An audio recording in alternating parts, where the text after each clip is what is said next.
Então, beleza. Vamos começar essa sessão, então.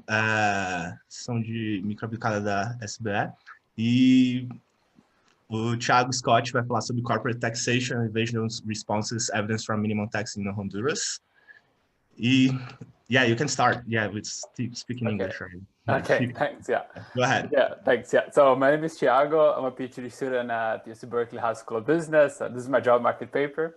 This is joint work with Felipe Lobel, who's also here at UC Berkeley, and Pedro Zuniga from the Revenue Administration Service in Honduras, which is our counterpart, and we've been working with them in several other projects. So this is a project about corporate taxation and evasion responses. And just to give you a very broad motivation, we know that the international landscape of how corporations are taxed have been changing rapidly in the last few decades. So the average statutory tax rates, for example, in low-income countries, they have fallen from about 40% to 30%. Not only that, but there's been other more structural changes in how we tax corporations. So the rise of digital companies, they don't have a physical presence in countries, the opportunities of profit shifting that have risen, all of this have received a lot of attention in the international debate on how to tax corporations globally. So both of the strengths, they're actually further challenging for lower income countries for two reasons. The first is that these lower income countries are more dependent on tax revenue for corporations, often because they collect very little from personal income taxes. They have a hard time collecting income taxes from individuals. And the second reason is that they often lack the institutional capacity to actually force compliance when they face the very complex operations of very large corporations. As illustrated by this recent article in the Financial Times, it's also true that how we tax corporations is at the front of a current political and a policy debate about how we're going to react to the current crisis. There's been a massive fiscal stimulus, and eventually we're going to have to pay for that. So taxing corporations is at the front of this debate, and also more broadly about the fairness and whether corporations are paying their fair share in the tax system. So one tool that is available for tax authorities to try to enforce compliance for corporations are minimum taxes. So those are provisions that instead of taxing corporations on profits, which is the business as usual, they tax them on a broader base, possibly their entire revenue, which is the case in Honduras, I'm going to tell you. So this exists in some way in several developing countries. The International Monetary Fund actually recommends this as part of their technical assistance to lower income countries, but they're also not uncommon in high income countries. So the US tax reform of 2017 includes a provision with a minimum tax on foreign investment. And Joe Biden has in his program a proposal of a minimum book tax that is basically focused on the fact that very large corporations often don't pay federal income tax because they declare losses. So the idea is that you would tax them on a broader base, their book tax. So how much profits they're reporting to the shareholders and not to the tax authority. So at the end of the day, in this debate about broadening the tax base, there is a fundamental economic trade-off between production and revenue efficiency. So we know that taxing pure profits, it preserves production efficiency, it doesn't distort corporations' decisions, but if firms can evade taxes by over-reporting their costs, then you lose on the revenue side. So at the end of the day, both the desirability, do we want to tax revenues or not, and the feasibility given firms' reactions is going to depend on how corporations are going to react to this policy, and this is exactly what we studied in this paper. So we studied the introduction of a minimum tax in Honduras between 2014 and 2017.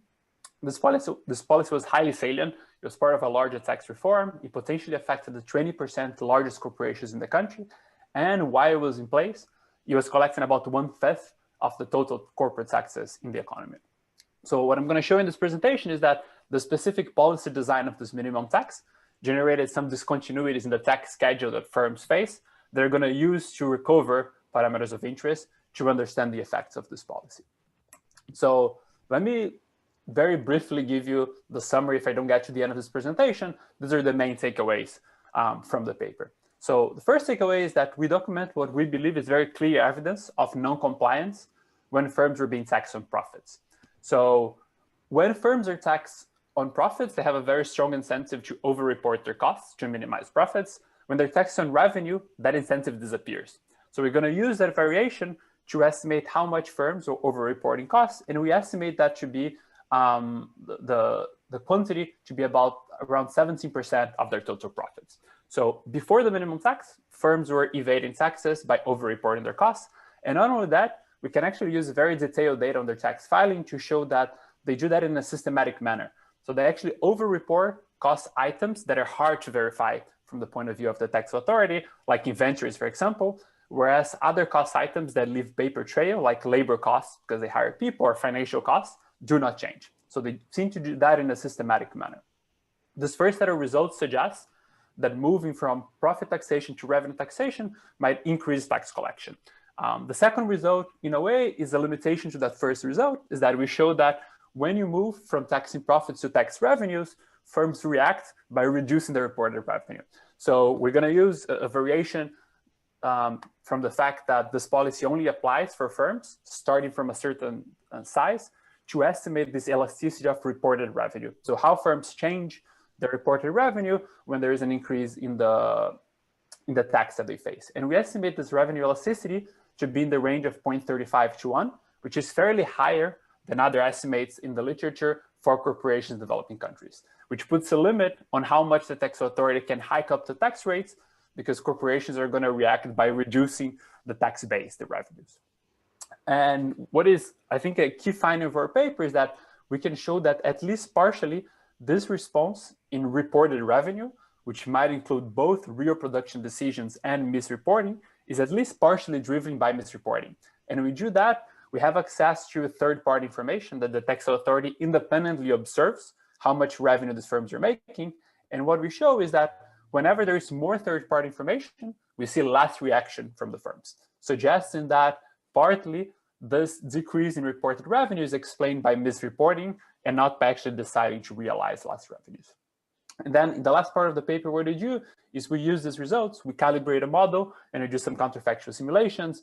We estimate how much revenue is collected. We consider other possible policies to increase. I'm not going to touch today because I won't have time to do that. To see the paper if you're interested to see more of that. So I'm going to tell you a little bit more about the institutional context before show you the results of the paper. So Honduras is a lower middle income country in Central America, has a population about 9 million. And corporations in the country, they usually face a flat 25% tax rate on their taxable income, which is profits, right? So gross revenues minus usual deductions. This minimum tax was introduced in fiscal year 2014. It stayed in place with no change for 4 years, and then it started to be phased out in 2018. And I'm going to be more specific about what it means, but our focus is going to be on this period between 2014 and 2017, while this policy was in place. There are two main features that we're going to explore throughout the paper, so let me spend some time actually going into detail in exactly what they are. So the first main feature is that this policy only applies for large firms. So those are firms that report gross revenue above 10 million lempiras, which is about $400,000, or the 80th percentile of the distribution. So if you report revenue below that level, you're fully exempt from the minimum tax. You still have to pay tax on profit, but you're exempt from the minimum tax. So let me show you what that means in terms of effective tax rate, which is the total tax liability divided by your gross revenue, right? So what I'm showing you here is the median effective tax rate for firms in different beams of gross revenue, right? So before the introduction of the minimum tax between 2011 and 2013, firms were paying on average an effective tax rate of 0.5%, right? So their total tax liability divided by the gross revenue was 0.5%.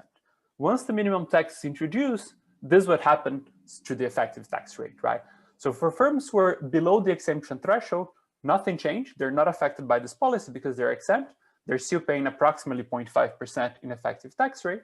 For firms who are immediately above the level, now they face an effective tax rate of 1.5%, which is the minimum tax. So the minimum tax states that they have to pay at least 1.5% of their revenue in taxes, right? So two things to take from this. First of all, this is a textbook example of a notch, right? So it's a discontinuous increase in your tax liability when you marginally change, in this case, your revenue, right? So if you report 9.99 million lempiras in revenue, you're not affected by the minimum tax. If you declare one additional lempira, then your tax liability increases discontinually because you're affected by the minimum tax. And then by looking at this, you might correctly anticipate that some firms are going to have a very strong incentive to locate below this exemption threshold, right? So that they're not facing a higher tax liability. And this is going to be the incentive they're going to use to estimate the elasticity of reported revenue. So how much firms are willing to decrease their reported revenue when they face an increase in the tax rate. So this is the first source of variation that they're going to use. The second source of variation comes from the fact that firms who are significantly larger than that, they're not making decisions if they're going to report slightly below 10 or not, because they're much larger, right? They have revenues of 15, 20, 100 million. So for those firms, their minimum tax liability is now 1.5% of gross revenue, right? Meaning that we can write their tax liability as the maximum between 25% of their profits, which is business as usual, and 1.5% of gross revenues. Note that these two liabilities are going to be equal to each other whenever the profit margin, which is profits divided by revenue, equals 1.5% divided by 0.25, which is 6%. So if a firm declares profit margin of exactly 6%, they are paying an effective tax rate of 1.5, which is equal being taxed on revenue or in profit regime. If you declare profit margin above 6%, you're taxed on profits. If you declare below that, you pay 1.5% of gross revenue. So let me show you again what that means in terms of effective tax rates. Again, here I'm showing the median effective tax rates, but for firms with different levels of profit margin, right? Before the introduction of the policy, there's a linear relationship between profit margin and how much you pay in taxes, because you're being taxed on profits, right? The slope here is about 0.25. If you declare a lower profit margin, then you pay less in taxes. With the introduction of the minimum policy, this is what happens to the effective tax rate, right? So if you're declaring above 6%, you're still facing higher tax liability when you declare a higher profit margin, but now you can't really decrease your effective tax liability below 1.5%, right? Before, you have an incentive to declare a very low profit margin so that you pay a low effective tax rate. Now that incentive disappears. Again, this is exactly the incentive we're going to use to understand how firms would misreporting their costs, right?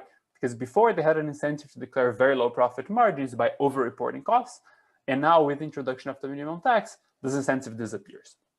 Again, this change in the slope of the tax schedule is what we call a kink in the public finance literature, right? So it's a change in the slope of the tax schedule. It's not a discontinuous change in the tax liability, but it's a continuous change in the slope that you face. And this is going to incentivize firms to increase their reported costs.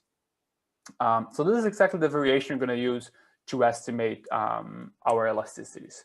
So just to summarize what we're doing, everything we're doing here, we're working in this two-dimension plane in which one side I have revenue, the other side I have profit margins. If firms are declaring revenue below 10 million lempiras or profit margin above 6%, they're not affected by this policy at all. They're still paying 25% on their profit tax. All the action is happening for firms who are declaring profit revenue slightly above 10 million, and they're going to have an incentive to decrease their reported revenue in order to escape the minimum tax. Or for much larger firms, the incentive to misreport profit margin disappears, and they're going to report higher profit margins. So this is going to be the region that are going to be interested in terms of how firms react. And that's what I'm going to show you going forward. Okay, so just a little bit about the political context, because I think it's interesting in this case. So there was a previous attempt to introduce 1% minimum tax in 2011 that failed. When they tried to introduce it again in 2013, there was a lot of resistance from the private sector. They said it was unconstitutional and confiscatory. It was eventually upheld at the Supreme Court. It was in place between 2014 and 2017. At the end of 2017, there are presidential elections. They're highly contested. And as a way to, as a package of benefits to the private sector, the new president decides to start phasing out this policy. What does phasing out mean? As I showed you before, that exemption threshold at 10 million lempiras was about the 80th percentile of the firm size distribution. So 20% of the firms, the largest ones, were affected. In 2018, they increased the threshold from 10 million to 300 million, which is above the 98th percentile. So very few firms are affected in 2018. The threshold, the exemption threshold actually keeps increasing in 2019 and 2020 to 1 billion lempiras, meaning that almost no firms this fiscal year are going to be affected by the minimum tax. So pretty much all the firms are now exempt from this policy. We're really going to focus on this period between 2014 and 2017 as the period that a large share of firms in the economy are affected by this policy. Okay, there's any questions, any comments before I start to show you some results? But can I ask a question real quick? Sure, yeah. Oh, here, hi. So in terms of the firms being affected in your previous graph, how does it map to the productivity distribution? So where do they sit in the productivity distribution? Do you have that in your data? No, so we could calculate right from their reported revenue and costs. We could get some measure of productivity distribution, but we don't look at that, at least as of now. I mean, would you look at profit margins, right? Are you thinking about profit margins as the equivalent of productivity in here? I mean, the ideal measure would be value added per worker. Right. I don't know if you can compute that, but just to understand, because this is going to promote a lot of reallocation, potentially a lot of reallocation of resources across firms, market, yeah. So that would be interesting to know where the resources are flowing from and to, and I guess this is part of in your counterfactuals, it would be part of their results as well. So that's why I was asking. Yeah, no, that's it. Yeah, so we can look at, so we can have measures of value added, measures of number of workers. It's not great in this data because we do have withholding, but not all firms withhold wages. So we have measures of total wages that firms declare as their costs. So we can do something like that. But yeah, we haven't done any exercise in here looking at value added and which firms are reacting. Okay, any other questions? Just a quick comment, because if firms are like gaming the costs that they're reporting, then maybe the value added or the total wage bill won't be like the best measure for value added exactly. So it's hard to think about that. Yeah, that is true. Even though I feel like, so we could try to use measures of, I feel like wage bill at least is one that it doesn't seem that it moves that much, but yeah, it's true that total value added is going to be misreported by construction by the results I'm going to show you here. Yeah. Okay, so let me show. So we're working with the tax authority, so we have access to the universe of corporate tax returns between 2011 and 2018. There's about 20 to 30,000 firms each year. Overall, we're going to have an unbalanced panel of about 180,000 firm year observations, 40,000 unique firms. In the paper, we show some robustness results that we use a balanced panel of firms, and nothing here is being driven by differential attrition or firms coming in and out. Everything holds if we look at a balanced panel of firms at 5 every year. Okay, so let me show you how firms reacted to this minimum tax and to those incentives that I showed you before, right? So first of all, firms that are around the exemption, the revenue exemption threshold, they face this potential jump in the tax liability at the 10 million level, right?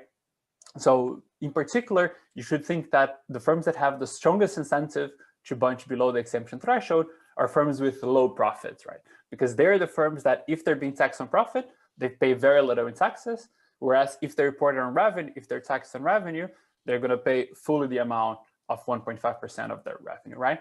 So let me show you how the distribution of the empirical density of gross revenue changed in this period. So what I'm showing here is the distribution of firms by gross revenue in 2012, 2 years before the introduction of the minimum tax. So you see this smooth distribution. So that's 2012.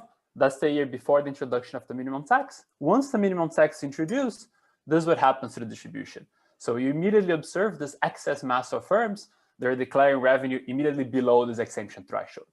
This excess mass of firms that are locating right below keeps increasing across time. So that's 2015, that's 2016, that's 2017.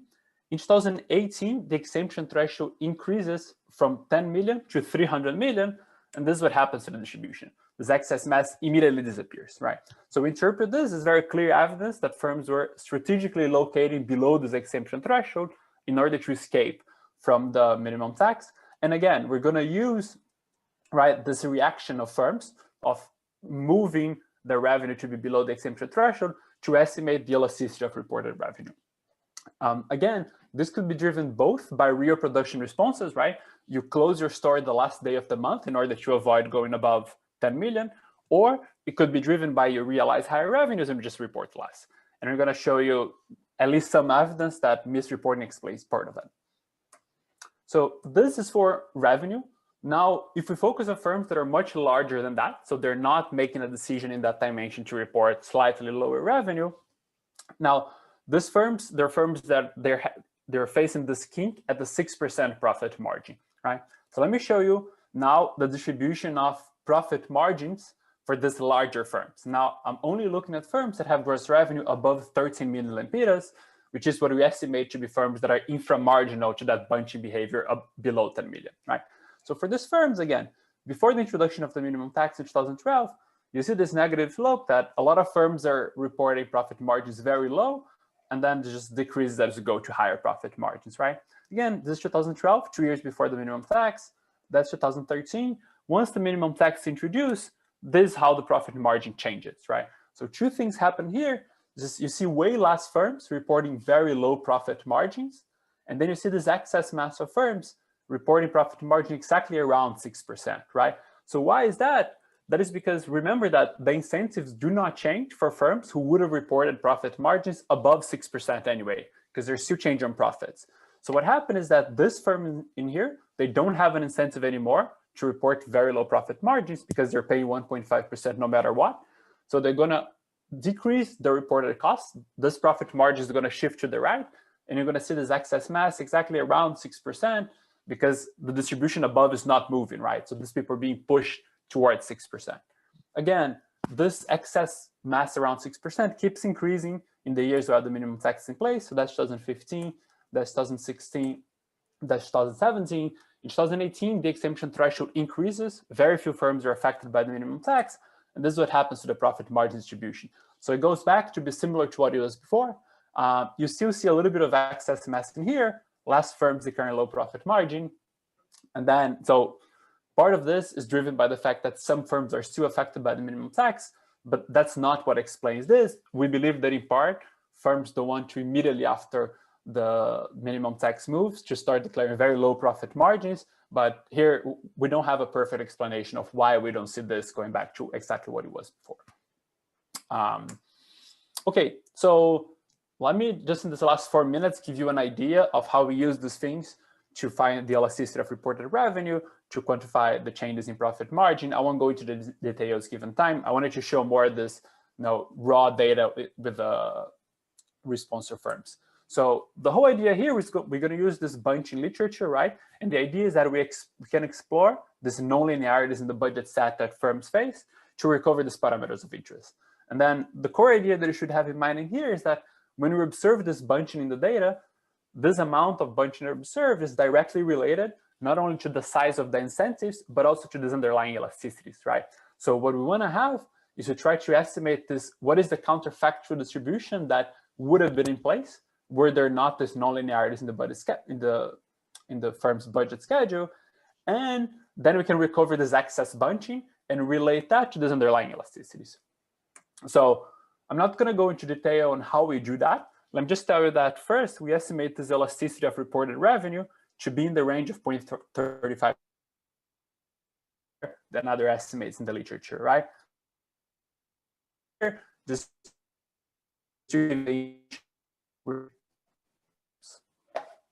sorry, are you hearing me?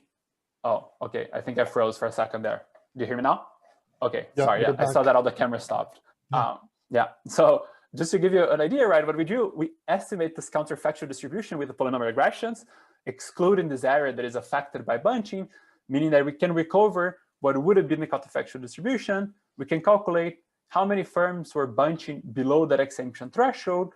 These firms are coming from above the distribution, right? So we can actually, we use this iterative process to find what is the point above the distribution, which makes the excess mass that we see below equals to the missing mass above, and then we can find the marginal buncher, and with that we can calculate elasticities, right?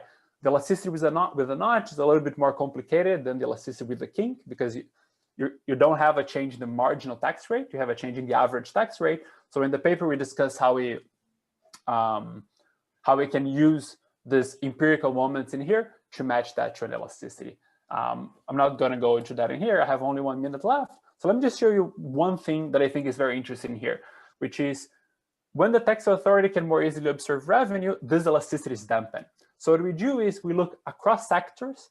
Sectors have a very different share of how much the tax authority observes firms' revenue, right? And the main reason of that is that the main source of information to the tax authority about firms' revenue is VAT data. So if you sell to another firm, it's very likely that that firm use that information as a credit, so they inform to the tax authority that you had that revenue, right? So we can calculate for each firm how much of their revenue that they self-declare is independently observed by the tax authority.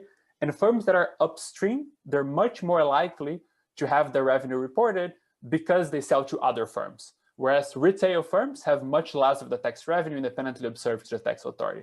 So we can calculate for firms in each sector what is the share of the revenue that is observed to the tax authority, and we can calculate those elasticities in each one of those sectors. And what we find is this very strong negative relationship. Whenever there is more information available to the tax authority in the sector, we see much less bunching, which is measured by the excess mass of firms right below the threshold, right? So if you compare retail, for example, there's very little third-party information, a lot of bunching, whereas manufacturing, you see a lot of information in the tax authority and much less bunching. So in the paper, we show other results related to that. I just wanted to show this one graph that I think is very informative about this relationship between availability of third-party information and how much firms are reacting to those incentives. And then, well, I'm running out of time. So we can quantify that change in profit in profits as change in costs. So we show that under revenue taxation, firms decrease their costs by about 70% of their reported profits, showing that they were misreporting before. And then in the end, we're going to calibrate a model. We're going to consider these counterfactual policies. So let me just wrap up in here to leave us 4 minutes to discuss. Thank you very much. If you want to see the paper, it's available on my website. And feel free to shoot me an email. I'd be happy to talk more about that. Thank you very much. Yeah, thanks a lot, Thiago. Yeah, we'll open for like 4 to 5 minutes for any questions. Yeah, please go ahead. You can unmute yourself and ask questions.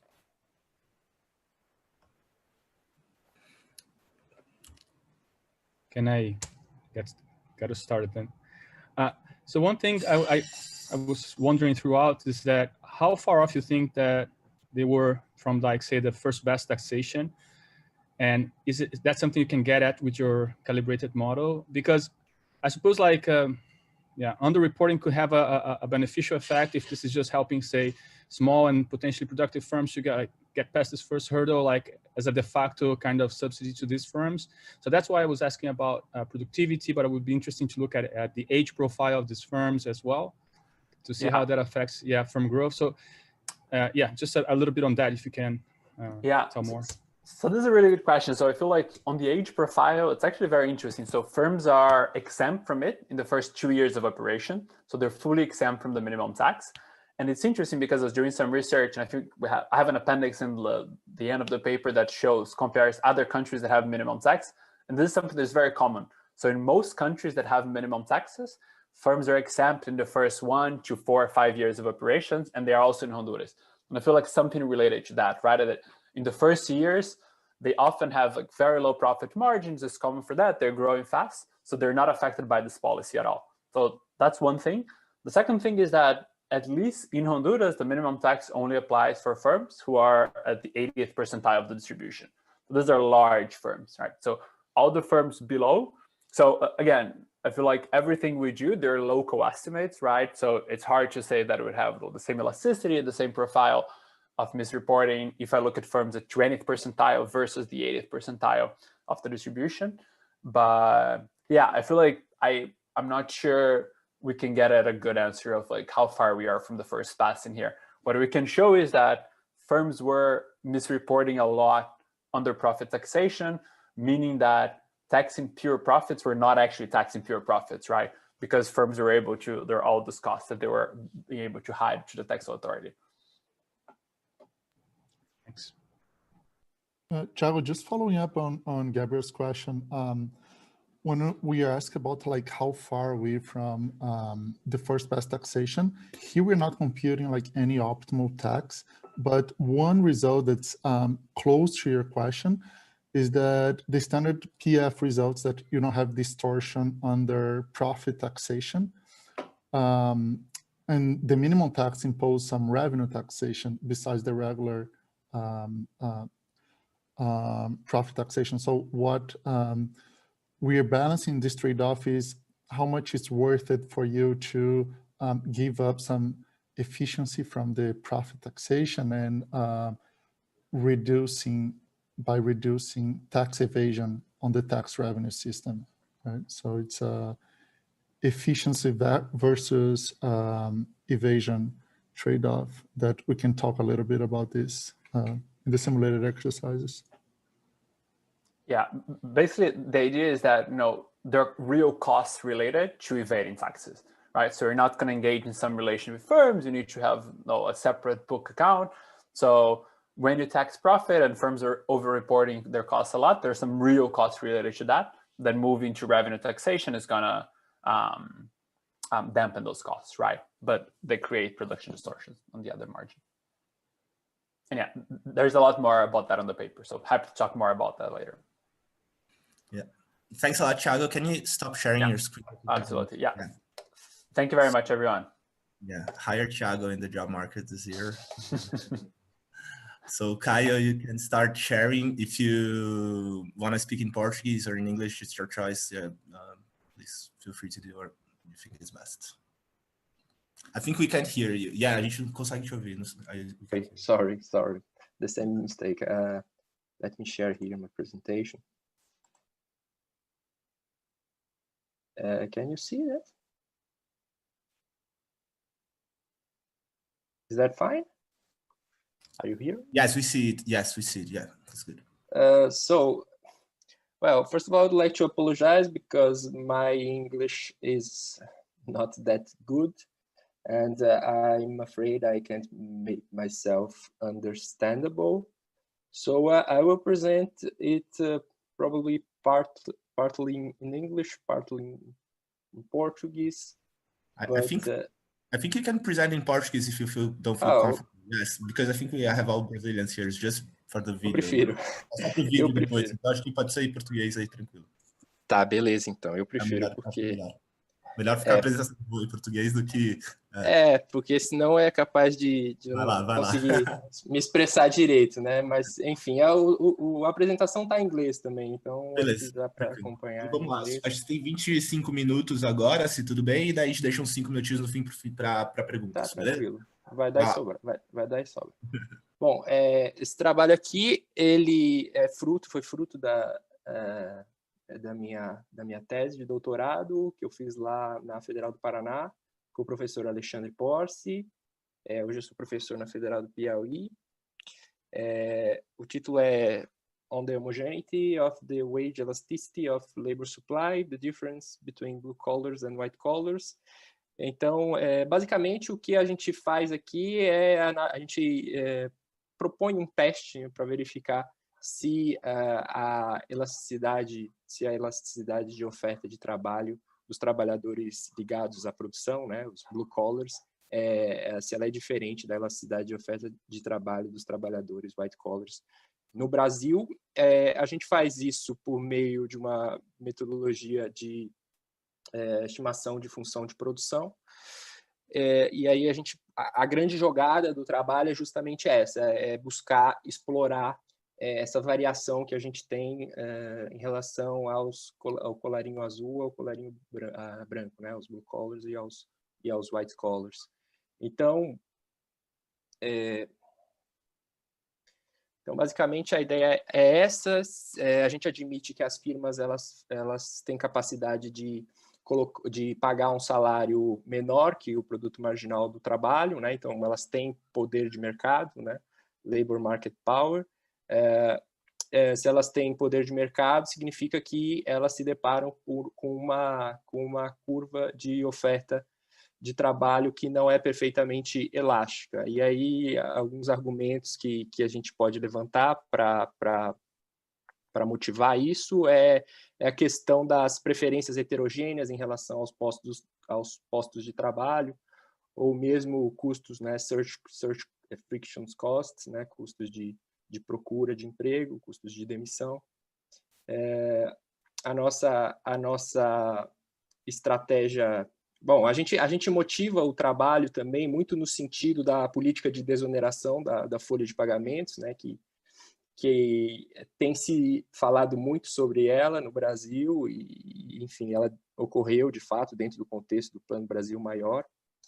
e aí ela está sempre em pauta aí, e aí a gente argumenta que se o poder no mercado de trabalho é diferente para os grupos, por que não adotar políticas públicas direcionadas, né? A gente motiva o trabalho também nesse sentido.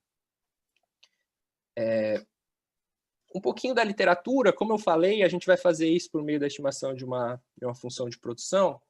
E aí a gente tem ali 2 trabalhos seminais, né, o do Robert Hall em 88, e tem o do Deloecker e do Warszynski em 2012 também, na American Economic Review, que são trabalhos em que a preocupação é recuperar o markup, né, o markup é a razão entre preço e custo marginal. Depois desses trabalhos, existem alguns avanços, né? Existe uma vertente dessa literatura que parte para a ideia de incorporar imperfeições no mercado de trabalho. Então, Sabien Dobelaer, em 2004, eu acho que esse artigo foi publicado no International Journal of Industrial Economics, ela começa a trabalhar com a questão da imperfeição no mercado de trabalho, aqui mais relacionado a uma estrutura de mercado de barganha eficiente no mercado de trabalho. E aí a Dobelaer e o Jacques Maires, em 2013, eles propõem, na verdade, uma forma de você classificar o mercado de trabalho, e aí, seja ele em termos de barganha eficiente, seja eles em termos de poder de monopsônio, né, no sentido do proposto pelo Alan Manning, no livro dele, bem famoso também.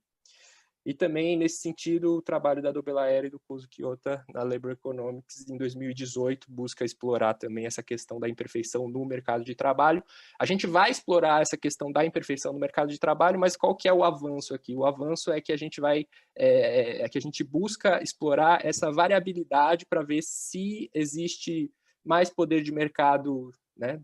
Se o poder de mercado para os blue collars é diferente do poder de mercado para os white collars, eu digo poder de mercado da firma, né, o labor market power da firma, já que a nossa premissa é que a firma tem poder de mercado no mercado de trabalho. A firma pode ter poder de mercado no mercado final, no fim das contas a gente vai acabar estimando o markup aqui também pela própria metodologia, mas não é o ponto, o cerne do trabalho, tá? Bom, no modelo teórico, a gente admite que a firma tem poder de mercado, então o salário, o preço do trabalho, né, o salário dos blue collars e dos white collars, eles não são exógenos. Tirando a condição de primeira ordem do lucro, a gente chega nessa expressão clássica aqui, que a gente pode escrever o markup, que é o preço sobre o custo marginal, sendo igual à elasticidade de entrada e saída, né? Aqui é input, output, elasticity dos materiais, do insumo material, dividido pelo share do material. Tirando as condições de primeira ordem para os outros insumos, para os insumos trabalho, a gente chega nessa outra relação aqui da elasticidade do trabalho dos blue collars e da elasticidade do trabalho dos white collars. E aqui a gente encontra essa relação que se dá por meio do markup e por meio desse parâmetro aqui, que é a elasticidade de oferta faced, né, que é encarada pelas firmas em relação aos blue collars aqui, e aqui em relação aos white collars. A gente constrói um parâmetro de imperfeição de mercado, e aí aqui a gente está indo bastante na linha dos trabalhos da Sabien Dobelaer, né, que explora bastante essa questão das imperfeições no mercado de trabalho. Só que aqui ela constrói, normalmente nos trabalhos dela, ela constrói um parâmetro de imperfeição no mercado de trabalho, só que ao contrário, né? Ela faz a elasticidade do material dividido pelo share do material menos a elasticidade do trabalho dividido pelo share do trabalho. Aqui a gente simplesmente inverteu a ordem, mas o que a gente está fazendo é exatamente isso, né? A gente está fazendo esse menos esse, e aí a gente chega nessa expressão aqui, nessa razão aqui entre o markup e a elasticidade de oferta dos blue collars, o markup e a elasticidade de oferta dos white collars.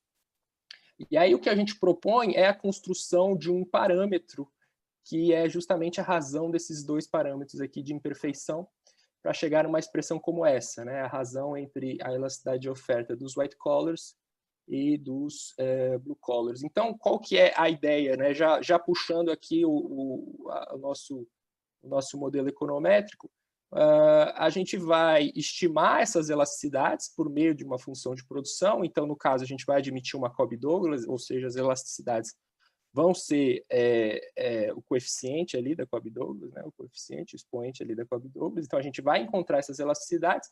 Os shares a gente vai buscar na base mesmo, e a partir disso a gente vai conseguir construir esse parâmetro, e aí vai, por meio do método delta, encontrar o erro padrão dele e conseguir fazer intervalos de confiança em relação a esse parâmetro para ver se essa diferença é significativamente... se essa relação se essa diferença é significativamente relevante em relação à diferença. O que a gente faz? A gente constrói os intervalos de confiança do θ, e aí a gente vê se dentro desse intervalo de confiança tem o valor 1, né? Porque se tem o valor 1, a gente não rejeita a hipótese de homogeneidade em relação à oferta de trabalho dos dois tipos de trabalhadores, né? Essa é a ideia, assim, eu acho que é bem simples e eu quis passar aqui já. Mas, enfim, a gente vai estimar a função de produção, a gente faz essa estimação da função de produção via control function, né? Então, basicamente, a gente segue o Dobelaer e o Warszawski aqui para fazer isso, né? Então, a gente admite uma função de produção Cobb-Douglas, a gente trata a questão da simultaneidade entre os insumos e a produtividade, então a gente expurga, né, esse termo da simultaneidade, né? Aqui, quando a gente vai expurgar a simultaneidade por meio da inversão dos materiais, das demandas por materiais, a gente usa algumas outras variáveis, né, que são os shifters exógenos. Isso aqui vem muito de uma crítica do trabalho do Gandhi, Navarro e Rivers a respeito da dificuldade de identificação de um modelo gross product, né? Porque a gente está estimando uma função de produção gross product. Então, eles argumentam a necessidade desses shifters exógenos, e aqui a gente usa coeficiente de penetração das importações, das exportações, que a gente tirou do CNI, né? A base de dados é basicamente a PIA, né? Do IBGE. Então, a gente aplica aqui o primeiro estágio para expurgar a produtividade. A lei de movimento da produtividade, a gente admite que é um AR1, e aí a gente tira a condição de momento, dado esses instrumentos, para conseguir recuperar os parâmetros beta. E aí, o que eu tinha falado já, mas aqui eu coloquei de novo, né? Então, a gente constrói intervalos de confiança. Uma vez que a gente tem as elasticidades de input e output, a gente consegue construir esses intervalos de confiança para o θ, e aí a gente vê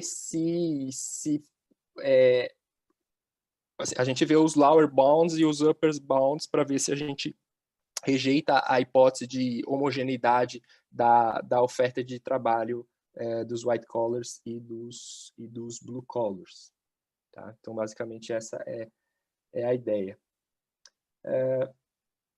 Como eu já falei, a gente usa os dados da PIA, né? Os dados eles estão agregados nos 4 dígitos, que na 2.0.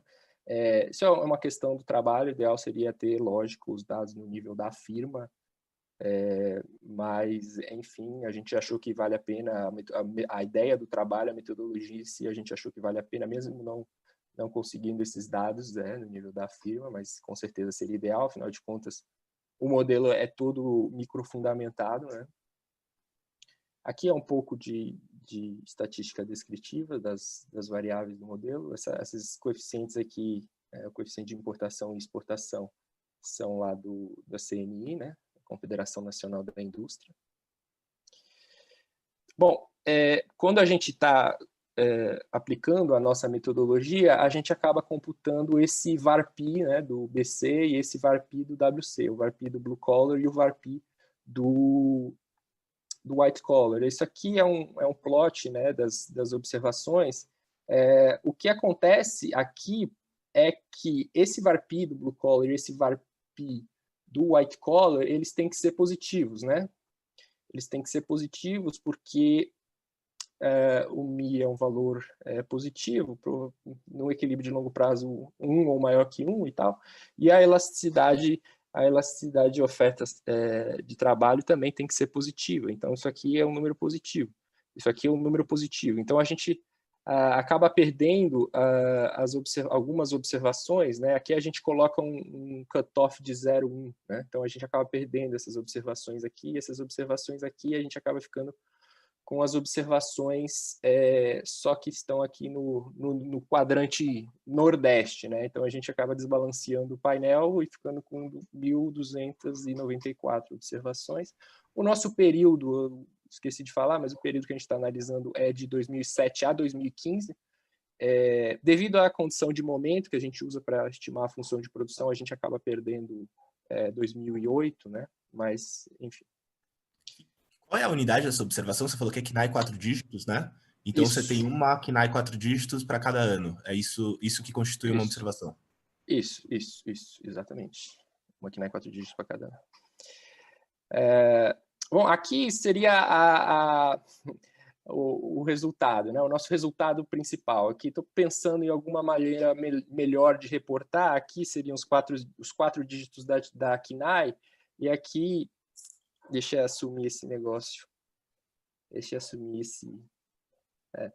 if zero, the hipótese of homogeneidade... Então, se for zero, a hipótese de homogeneidade entre blue collar e white collar não é rejeitada. Se for 1, a elasticidade salarial dos blue collars é maior que a elasticidade salarial dos white collars. Então, via de regra, a gente vai ter que a elasticidade salarial dos blue collars ela vai ser maior que a dos white collars. Aqui a gente está com um nível de confiança de 99%, eu fiz para 95% e para 90%, e é claro que aí seria uma tabela muito maior, então eu deixei em termos de proporção no anexo do trabalho, né? Mas aqui é só para ilustrar o resultado que a gente encontraria, né?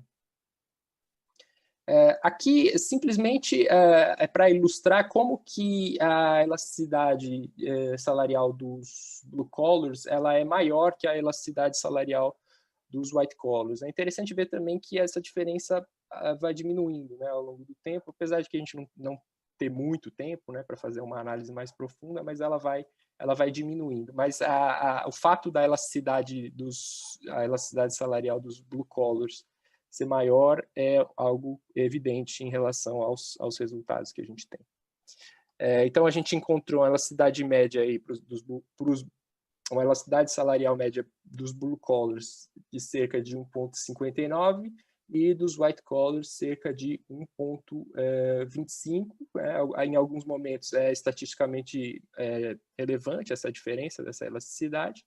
E aí a gente tenta argumentar de alguma forma, né, justificar esse resultado, e aí a gente vai para uma linha de que, historicamente, os blue collars eles são mais organizados, eles são mais unionizados, são mais sindicalizados, né, historicamente, se bem que muitos trabalhos hoje em dia mostram que esse sindicalismo está indo para o setor público, para os white collars do setor público, né? E como é um grupo que eu pertenço, eu concordo plenamente com essa observação da literatura. Mas, enfim. A questão de terceirização, a gente argumenta também a questão de terceirização, possibilidade maior de terceirização dos white collars como uma justificativa para que as firmas tenham maior poder de mercado sobre, né, os white collars, poder de mercado em relação ao salário, né, ao wage markdown. E aí a gente argumenta também que os white collars eles podem ter preferências heterogêneas mais relevantes que os blue collars também. Essas são as justificativas para os nossos resultados. E é basicamente isso. Obrigado.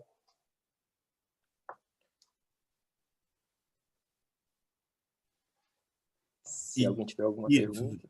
Se alguém tiver uma pergunta, pode desmutar e falar. Pode ser em inglês também, que eu acho que eu entendo.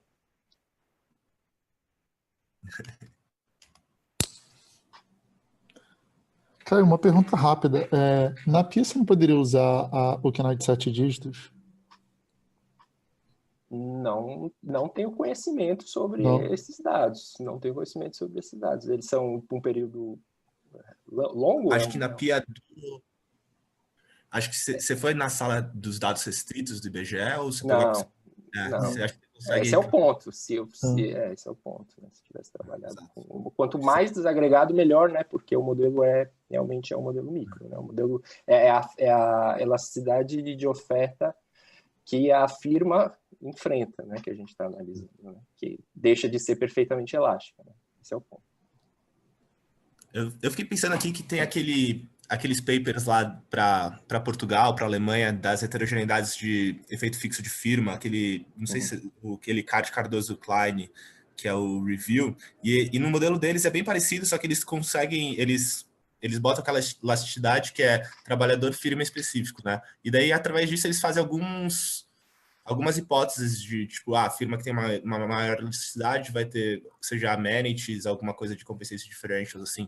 E você consegue estimar no seu trabalho a elasticidade para todos os setores diferentes, né? Embora você não tenha no nível da firma, você consegue estimar para setores diferentes, né?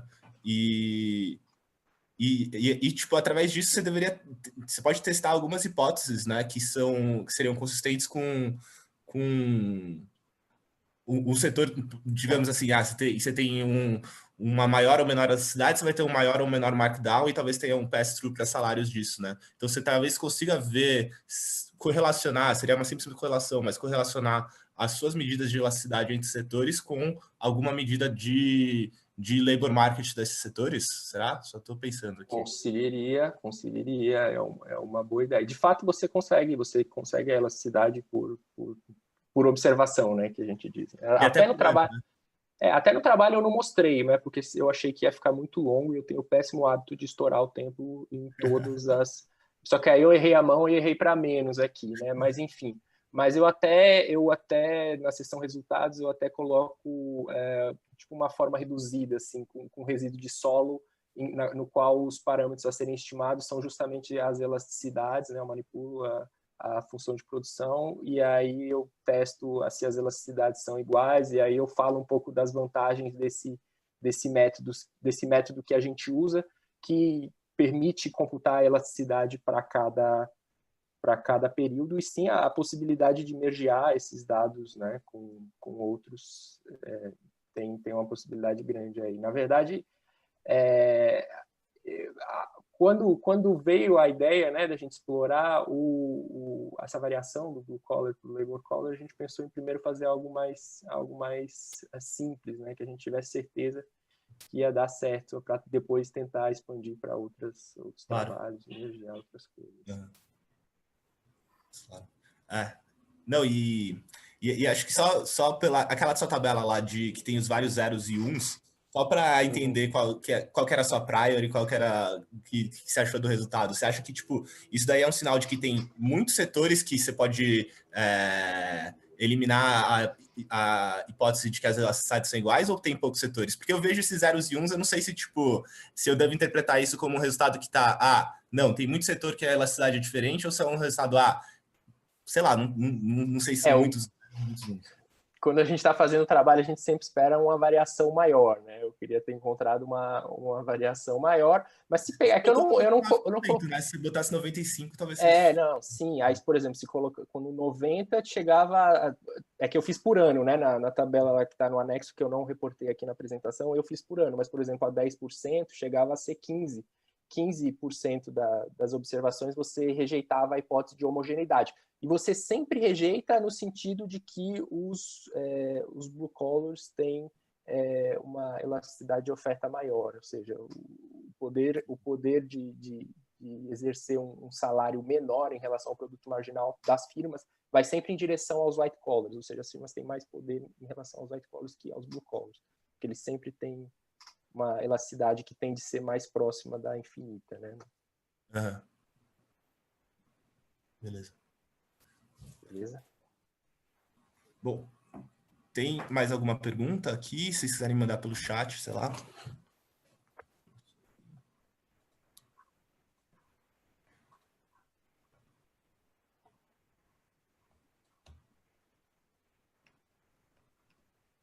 Beleza. Então, brigadão, Caio. Acho que minha vez agora, eu vou botar meu timer aqui. Deixa eu tirar aqui, peraí.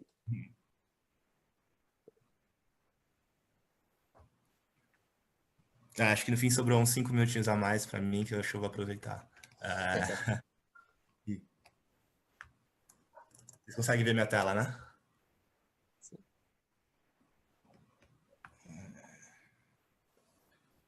Deixa eu ver. Oh, eu esqueci, eu vou apresentar em inglês. I'm sorry. Yeah, thanks everyone for coming. I'm going to present this paper that I'm working with Alison Farias from the IADB. It's called Registration Costs, Taxes, and Formalization of Micro-Entrepreneurs, Evidence from Brazil. So micro-entrepreneurs are this class of workers that are really common in developing countries. So this review from Seema Jayachandra estimates that around 1/3 of workers in developing countries are micro-entrepreneurs, and most of them are informal. And if we take like the Brazilian household survey, PNAD, around 22% of workers are micro-entrepreneurs. And this graph here is plotting the share of registered micro-entrepreneurs between 2002 and 2008. And we see that it's always, the formalization rate is always around like 18, 17%. So in 2008 is exactly 17% of micro-entrepreneurs being informal. So this, just to illustrate that this class of workers is probably the one that is mostly targeted by, is mostly affected by informality. And why should we care about this? First of all, we are defining here informality not being registered with tax authorities. And we should care about this first because like informal micro-entrepreneurs do not comply to laws and regulations. It can affect government revenue because they're not paying taxes. And these individuals are not covered also by Social Security, the Social Security network, which might exclude them for several benefits that we, as a government, that governments or public authorities might think they are interesting, such as pensions and maternity leaves. Okay. And in a development perspective, it also affects it might also affect misallocation of entrepreneurs across sectors and not allow productive informal firms to grow. Roberto, so, can I just quick clarification question? So micro-entrepreneurs here are self-employed or up to one employee? Yes. Okay. Micro-entrepreneurs are exactly the definition of May of self-employed and employers with up to one employee. And informal are the ones who do not contribute to Social Security or who do not have a CNPJ? So we don't have do not have a CNPJ for the whole sample. So we are plotting here the information which is contribute to Receita Federal. Okay, from PNAD. And in the previous slides, the share of registration is firms that already existed and they register, or you're counting for new firms as well? So I'm taking just PNAD and just taking like the share of individuals that declare themselves as either self-employed or employer with up to one employee that are declaring that they are registered as contributing to the Social Security, contributing to the tax authority. So several causes of informality have been suggested in the literature. Low benefits of being formal, low enforcement due to low state capacity in developing countries. And one of specifically that have been long suggested in the literature as a cause for high informality are high registration costs and taxes. So this we call them costs of being formal, and they are costs of entering, which are the registration costs, and costs of remaining formal, which are taxes. But recent empirical evidence suggests that lowering costs of formality is not that effective of a policy to reduce informality. And I'm citing Gabriel here in his annual review of economics from last year. So what do we do in this paper? We will investigate how these two mechanisms, registration costs and taxes, affect the formalization of micro-entrepreneurs through the program of the Microempreendedor Individual, the MEI. So I might call stuff MEI through this presentation. So the program started in July 2009, and it first eliminated registration costs. And after 2 years, it also reduced taxes for eligible micro-entrepreneurs. And if we see the same graph that I plotted in the previous slide, going up to 2008, and we expand that series to 2015, just this motivating fact, we see that there is like a huge increase in the formalization rate of the micro-entrepreneurs. And going from 17% in 2008 to like around 32% in 2015. And if we see the entry of firms in the formal sector, so this is registration of firms in the formal sector between 2005 and 2015, here we're plotting for all firms and regular firms. And here, if we add the MEI program, we see that there is like a huge increase in firm entry, in total firm entry, which is the blue line here, and it's basically driven by this increase in firms entering by May. And by firm entry, I mean a CNPJ being registered here, okay? So in this paper, we will have three main empirical results. The first one is that the formal firm registration doubled due to the program, and the number of active firms increased in more than 60% by 2015. And just shedding light a bit on the mechanisms, we see that registration costs elimination had high effects by itself. And it's not necessarily, we can't properly get an elasticity of the tax reduction, but we see that registration costs by themselves had a high effect on firm entry. The second result is that formal firm entry is driven by this increase in the formalization of potentially informal micro-entrepreneurs, and it's not driven by occupational change. So it's not people leaving the formal labor market to get to the formal micro-entrepreneurship. And third, which is very much work in progress, but I'm just going to try to highlight what we've been doing, is that this formalization doesn't appear to have generated large economic gains for these formalized firms, okay? So it's not appearing to be the case that the high registration costs and taxes are holding back like a lot of super productive micro-entrepreneurs that are not entering the formal sector and that are not growing as a firm because of that. So just to put this paper in the literature, I think, of course, in broad terms, it will relate to this literature of informality in Brazil, which is very much focused on, I think the empirical, I don't know, I was going to say it's focused on workers, but not necessarily. And I personally think that our results are fitting very precisely to the two structural models from Gabriel, both the JDE from 2010, and I think it definitely fits the AER results or the counterfactuals that he has on those models. And I think it also relates to this idea of how high registration costs and taxes might create misallocation for this productive micro-entrepreneurs, and how we believe that it's actually not a huge factor for like the development of these firms. In particularly though, I think it relates 100% to this paper by Rudi Rocha, Gabriel, and Laisa Rachter, which is this JDE paper from 2018, which analyzes the implementation of the same program. And we use the same identification strategy as them, but they use different administrative records from the ones that we will use. So they use HISE, and there is this thing in HISE where these micro-entrepreneurs registered as May are not obliged to report to HISE. They're only obliged if they have one employee, and the number of, from survey data, we see that the share of micro-entrepreneurs that have an employee is like around 10%. So just to put that in perspective, they find only a small increase in the number of formal firms of 4%. And they argue that the mechanism behind this is mostly due to the reduction in taxes and not necessarily by the registration costs. Okay, I think I did a good summary. I hope I did a good, sorry. I'm sorry if I mistaken anything, Gabriel. It's fine, don't worry. So thanks for citing though. So the rest of the presentation is going to go like this. I'm gonna describe the program and its phases. Just checking the time. I'm gonna talk a bit about the data, and then I'm going to show these three results. The first, the impact on firm entry and active firms in the formal sector. Second, I'm gonna talk who are these May owners and where are they coming from? And then third, I will talk about like kind of like development consequences. As I said, is very much work in progress, so there won't be that much stuff on that.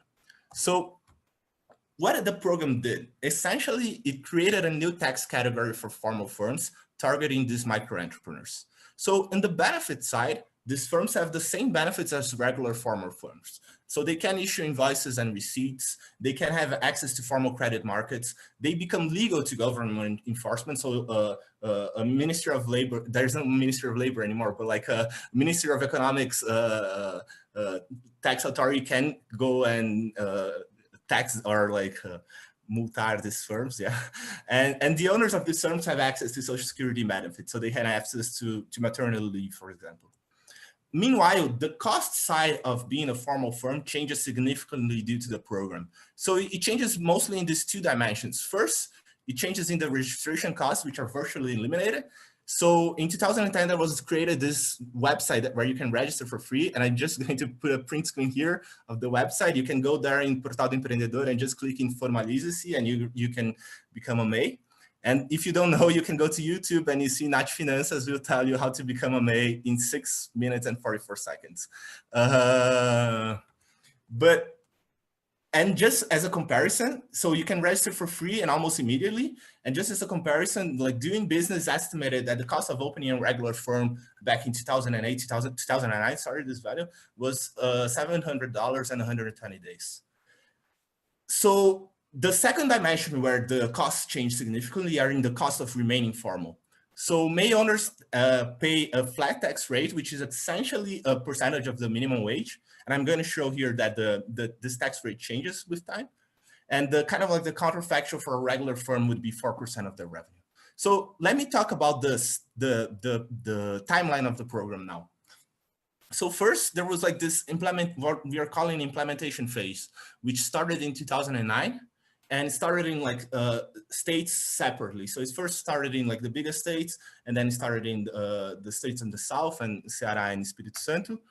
And meanwhile, in this phase, the website wasn't super active, and it wasn't like universalized among every state. So we're calling this implementation phase, and then it starts in phase 2, where all the remaining states are included and the website is normalized, and it's created like the CMEI, which is the registry for MEIs becomes easier. And in this period between 2010 and February 2010 and April 2011, we interpret this as a period where the registration costs are low, but the tax rate is stable. So this is the same argument as the JDE paper on MEI, which argues that the tax rate being stable at 11% at this point was almost similar to what the entrepreneur would have to pay if they were registered at the formal sector as a simplest firm. And then in April 2011, the Social Security contribution lowered from 11% to 5% minimum wage. So I think we interpret this phase as this period where it starts to be low registration costs and low tax rates at the same time. Okay, and we borrow all of this an idea from the Rudy Rocha, Gabriel Serranley's paper. They're saying my internet connection is unstable, but I think it's, yeah. And the last aspect of the MEI program that we want to highlight is the eligibility. So it mostly depends on 3 criteria. First, a yearly revenue. So nominal values are constantly updated to keep up with inflation, and it's currently at like 81,000 reais. You can have at most 1 employee, and there are like industry eligibility criteria that we will explore. So most of the eligible industries are in retail and low value-added services. And the eligibility criteria is determined at the 7-digit industry classification, and 350 of the 1,300 industries are eligible to register as MEI. Okay. So let me talk about the data, and then I'm going to pause for maybe a couple of questions. So we will use 4 different data sources here. So the main data source that we use, and I think the one that generates the biggest results, the most different results, are the tax authority firm records. So if you're familiar with the Brazilian context, which I think everyone here is, you have the CNPJ. Most of us understand the CNPJ as a distinct number for the firm, but the CNPJ is actually the Cadastro Nacional de Pessoa Jurídica, where each number will identify like a unique firm. But we have access to this, to all the register numbers of new firms. And it is kind of like a weird data set where it doesn't have many columns, but it has a lot of rows. And the information that we have on it are basically the date of registration, the date of end of activity, the geography, industry at the KINAI 7-digit level, and the name of the firm. Then we're going to complement this analysis using PNAD, the National Household Survey. We use HISE, which is the Matched Employer-Employee data set from the Ministry of Labor, just to track the people that are opening their MEI firms when they were formal workers, okay? And finally, we use this Perfil do MEI from Sebrae, which is like a yearly publication organized by this Institute for Small Firms, and they make a representative survey of MEI firm owners, And we don't have the microdata for this perfil do MEI, but we kind of scraped the aggregate data reports from their website. Okay, so let me pause here for if there's any clarifying questions, or otherwise I will continue. So just to understand, like the first data set, like the first admin data set is kind of like the registry of all CNPJs in the country, right? So like if you ever create a CNPJ, you're there. Exactly. Okay, because that will be an important, because one of the things that that we know from other people's work is that actually like people create CNPJs and they don't pay that anymore. And okay, that's carry on. Then we can discuss that in the end. I don't want to cut you. I'm gonna try to address this issue, and I think I have like some. So as we don't observe the actual income of them, wait, I can't say anything, but I think I have some important suggestive evidence to show that my results are not being driven by this, especially the result in total active. I think the result in total firm entry is driven by this a bit, but the result on active firm is not. So impacts on, so now I'm going to explain my our empirical strategy, or identification, our empirical strategy. So basically we create a monthly panel at the KINAI 7-digit at the industry level. So each observation here is going to be like a 7-digit industry month. And what are the informations that we have? We have the firm entry of all firms, firm entry of firms that are not in MEI, and the number of active firms, the number of active firms not in MEI. And I forgot to put here, but we also have the firm exit rates, which is important exactly to address, I think, Gabriel's point, because we do see firms exiting more as well. Okay. So, and our specification is basically like a event study, is actually like a diff and diff specification. Can I just quickly ask you, what's the active firm definition? Yeah, sure. The active firm is the firm that was open and wasn't baixada or inativada. Okay. In that registry, right? Cadastro Nacional de Pessoas Jurídicas. Yeah. Yeah, thanks. That's a good clarification. So we ran this specification where we have like a KINAI 7-digit industry fixed effect, a month fixed effect. We add this fixed effect, which is kind of like a suggestion that is like a 2-digit industry times month fixed effect, but it doesn't change much the results. So this would control for aggregate trends in like the aggregate sector level. And all our results are being clustered at the KINAI 7-digit. Is actually, I think it's only KINAI 7-digit, but it should be KINAI 7-digits and month level. Okay, so here is the raw result here. So this is not the diff and diff results yet. So this is just plotting firm entry between 3 different trends. The red line here is firm entry at average firm entry at ineligible industries. The blue line, the dark blue line, is firm entry at eligible industries for all firms, and the hollow blue line is the firm entry at eligible industries, but for firms not in MEI. Okay, so I think this graph will tell a lot of the story. First, we can see that there is like this huge spike in the firm entry for eligible industries. But one interesting thing here is that the red line is stable, which would suggest which kind of like rules out a switcher story where firms in ineligible industries would enter as MEI, would stop entering at that ineligible industry and start entering at the eligible industry. So actually this was a comment by Thiago, so I thank him for this suggestion. And I think this is not what is happening. It's not driving firms that would be formal at the ineligible industry to enter as MEI in the eligible industries. And now this figure here is plotting our coefficients and our estimates. So this is the diff and diff estimate.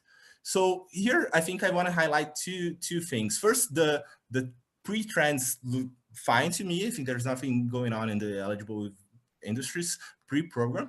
And here, I think there's like some important period distinctions that we do. So as you remember, we distinguished the timeline in 3 different periods. So this period 1 is what we're calling implementation phase.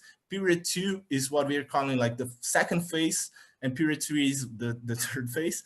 And just as a reminder, period 2 was a moment where taxes were high, or reasonably high at 11% of the minimum wage, but the registration costs were low, where the program was universally covered and the website started working through CMA.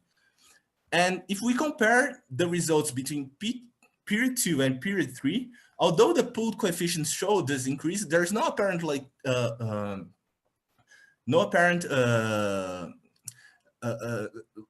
break in the trend from period 2 to period 3 that would be driven by a tax rate. We can't. So what how do we interpret this graph is that we can't rule out the effect of the tax rate on firm entry, and we can't say that tax rate either increase or decrease firm entry because we only observe a time difference here. But what we say is that the period 2, where the registration costs were reduced and the tax rate was still high, had effects that were in similar or in equal magnitude to period 3. So registration costs by itself had a relevant impact on firm entry here.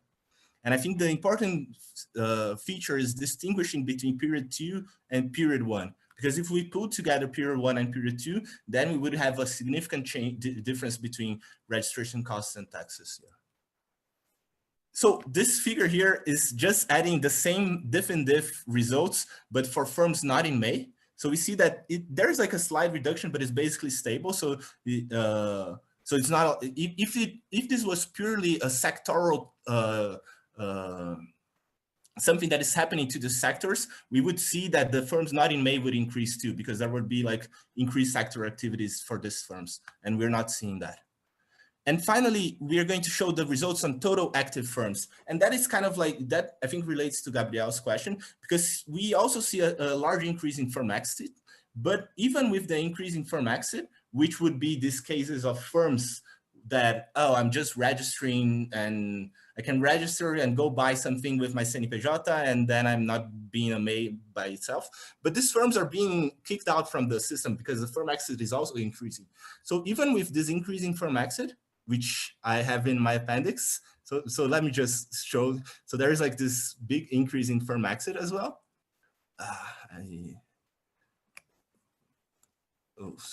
So let me go back. And even with this increase in firm exit, there's still like a significant increase in total active firms. So, and one interesting point is that by 2013, by December 2012, we have an increase of around 40% in the total active firms, which is exactly like 10 times larger as the previous paper said. And it's kind of like the similar rate that we would expect by the underreport of Mays in highs, which is thinking that only 10% of the Mays are reporting in highs. Okay. Roberto, can I ask you a question? So I feel like if you look at Doing Business report, a big cost for a firm is also to deregister, right? Like it's not that easy to deregister. Yeah. Is it true that for May, it's also like as easy to deregister as it is? I think it is. It's not. I think the ratio is different. So since it's so easy to register, it's not going to be that easy. But at the same time that you deregister, you are also deregistered. So I think in the cases, since you're not having like a real penalty of being fake registered, I think like what happens more often is that the tax authority will keep you out, and that's what it's kind of like we see it happening. So if this might suggest like an overestimate of the effect on total active firms in the beginning, but since it's so large in the following years, then we would expect if it was all driven by this, or if it was mostly driven by this fake firms entries, then we would expect all of them to be kicked out, and we're not seeing that. If I may address to Thiago's question. In fact, for Simples, you already have an instrument in Simples law, which said that the tax authority had like 60 days from the day the owner wants to deregister. So if completing this time and the Receita hasn't already registered given its baixa, so it's automatically given for the owner. So yes, it's as easy as registering. Yeah. There's no Nath Finanças video though for the registering. So just to summarize our results in this part, I think the results suggest this large increase in firm entry. And furthermore, the mechanism suggesting that registration cost by itself was sufficient to increase firm entry. And there are responses from exit that I've shown, right? So I have I'm gonna use 5 minutes that Kaya left me, and I'm gonna go a bit further. So let me talk about like where this May owners coming from. So it's very hard to get like we don't have like, since we are using these administrative records, and the huge issue with informality is using administrative records to study informality, because we don't, by definition, we don't observe informal firms in administrative records. And we don't have any longitudinal panel that is covering these individuals for this period. So what we do is we turn ourselves to household survey data and mix with other administrative records to show 3 facts. First is that there's no occupational change in this period. So the share of micro entrepreneurs doesn't appear to change or increase in the period. These individuals are not leaving the formal labor market directly to the May program. So it's easy to say in just one word in Portuguese, it's not happening pejotização. Pejotização is not what is driving this result. And the third one is that graph we showed from the share of formal micro entrepreneurs, and I'm going to combine that with how this trend is different from the trend for formalization of employees. And so for us, these 3 evidence suggests that the new firms registering as formal firms were the ones that were previously informal micro entrepreneurs. So first, here's the graph of the occupational choice or the share of workers in each occupation category. So the green diamond line here shows the stable pattern of occupational of micro entrepreneurs as a share of all workers. Now, this graph here is a bit harder to explain, but what we did is we built a whole panel of Mays and tracked them at highs. So we have in this panel, the periods at which they were active as May and the periods at which they were active as employees in the formal labor market, okay? And what we get is that first, a large share of the people that open Mays were not ever employed in the formal labor market. We estimate that at 30%. But what this graph here is showing us, and let me just go step by step so that it's easier to understand, because I think this is very interesting. Here, what this graph is showing us is that in the x-axis is plotting times from and to and after opening or your May firm. And here, what this graph shows is that at the time at which people open their May, 17% of them are at the formal labor market, okay? And 1 year before and 1 year after, these values are 27 and 19%, okay? Which are the red lines. So how do we interpret this? So first of all, I think we interpret this as like regular employment changes, such as in Renata Narita's self-employment paper, but we don't see this as like a pejotização or a gaming, because we would expect to be like a drop at the period where you open your May if this was pejotização. Because imagine I'm leaving my job because I'm going to open a May. So I wouldn't expect like a large period of time between you leaving your job and you opening your May. So even if we take 6 months between you're opening a May, there's only like 5 percentage points of difference between people leaving the labor market, which are like here, like around 21 to I think it's 16% here, okay? Okay, and finally, this is the same graph that I plotted in the beginning. The 3 lines represent the 3 kind of different phases of the program. And here, what we've done is we picked up PNAD and we pulled all the years together, and we ran a regression where we control for covariates and dividing 2 different samples. So we divide first in a sample of micro entrepreneurs and a sample of employees. And what this graph is showing, this graph is plotting us the coefficient of this time dummy. So the time dummy is just a year and is normalized to 0 in 2008, both for micro entrepreneurs and employees. So what this graph is showing is that the formalization trend for micro entrepreneurs is completely different from the one from employees. So a macro person would say it's similar, but I think it's very different. So we see that for employees, the trend really starts to pick up already in 2002. And by 2011, the formalization rate kind of converges. Whereas for micro entrepreneurs, the formalization rate is basically stable through the early 2000s, and it starts to pick up right in 2009 and keeps on growing until 2015.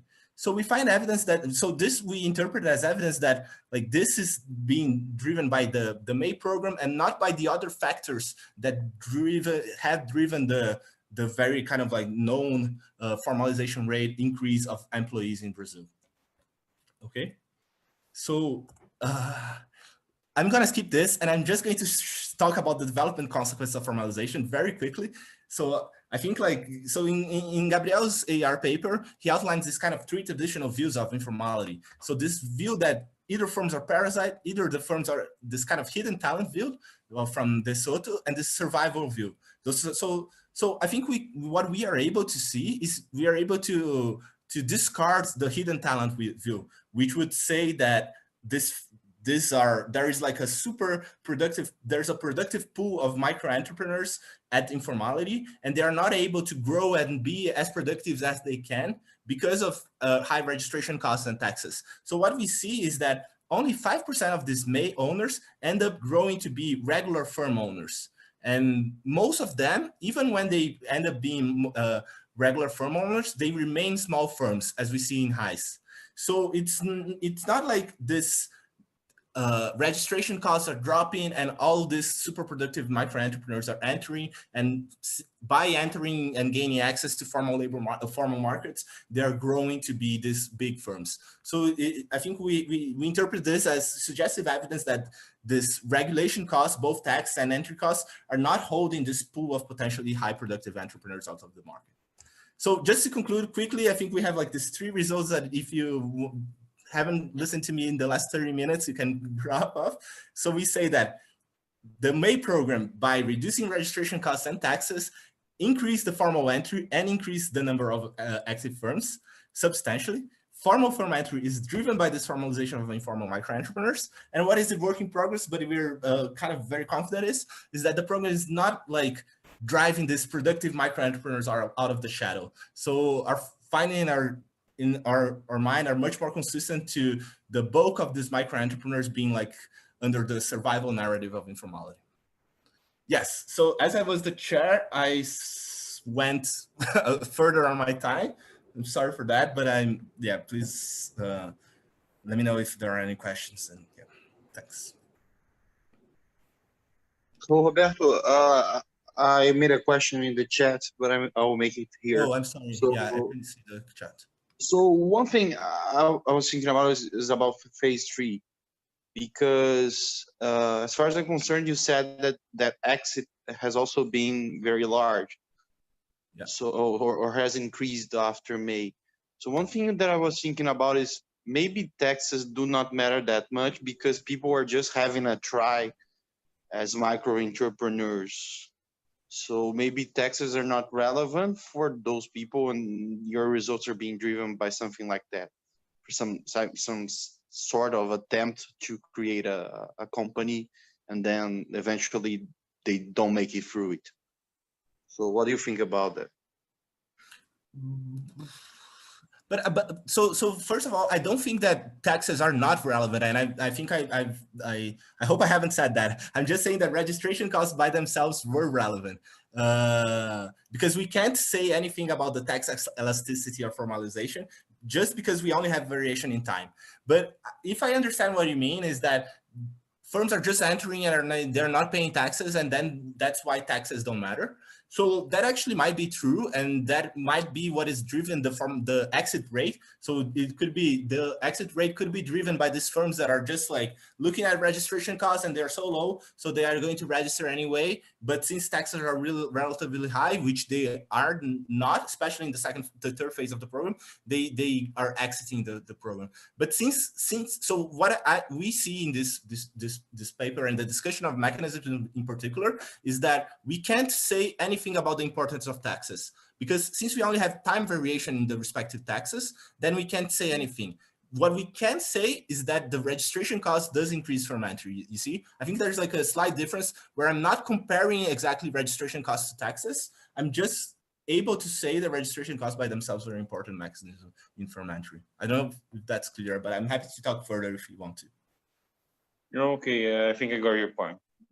Thank you. Do we have time for one question? Sure, I'm the chair, so if anyone wants to leave, I'm like, yeah, please, yes. So just one thing is that, so in terms of a comparison to our results, the big difference is on firm entry, right? And the magnitude of firm entry, because the origin is kind of like consistent. Exactly. Like we also find it's formalization, and there's no occupational change, like no pejotização, so on and so forth. But then, like, if we focus on that, that would suggest by itself that the cost of entry is was really huge, or like there were a bunch of people, there were many people bunching at the threshold of formalization, which actually would suggest that in fact the hidden talent view is an important one. So these two things kind of like in the literature go hand in hand, because if you have like a huge entry cost, that means a lot of people bunching.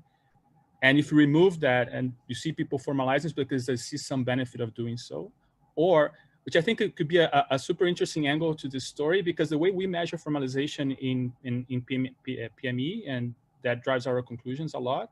Well, forget about highs, because at highs we look at people with one employee or more, right? So like, but like looking at examining the PME effects, like people reporting, do you contribute to Social Security or not?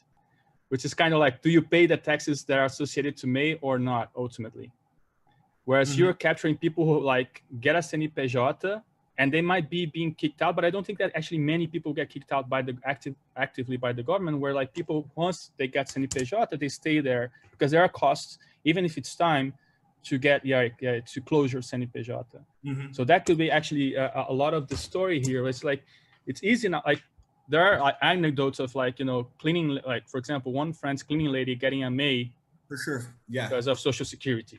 But then she doesn't care, she doesn't care about CNPJ, right? Like, and she might decide not to pay after that.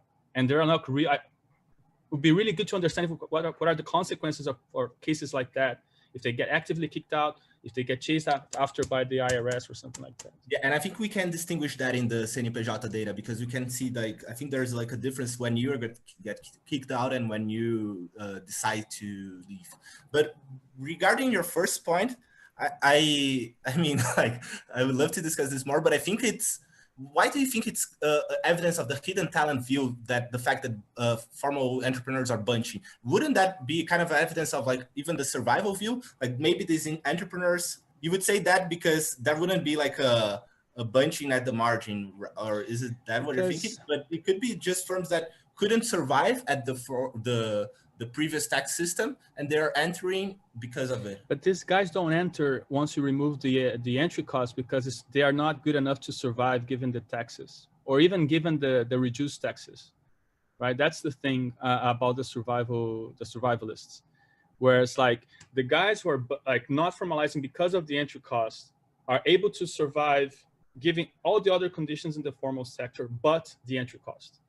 So once you remove that, these guys go into the formal sector and they stay there. They might grow, but like, you know, whereas the survival guys, they are not good enough to survive in the formal sector, even if you remove the entry costs. At least this is how I interpret that in my paper, and that's how I read the literature. So I see what you mean.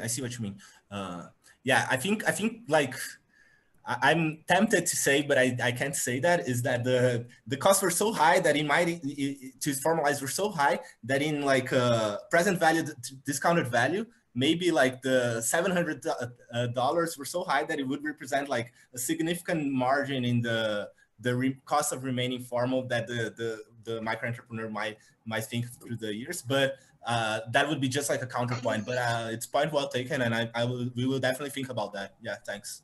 But happy to chat more. Like, I think we don't need to hold up people. Yeah, with this very specific conversation about informal firms. So I think we can. I don't know if there's like a chat message. Oh yeah, I think they said that we have to finalize. So let me. Yeah. So just finalize. Yeah. Thanks everyone for coming and for the excellent comments, and yeah.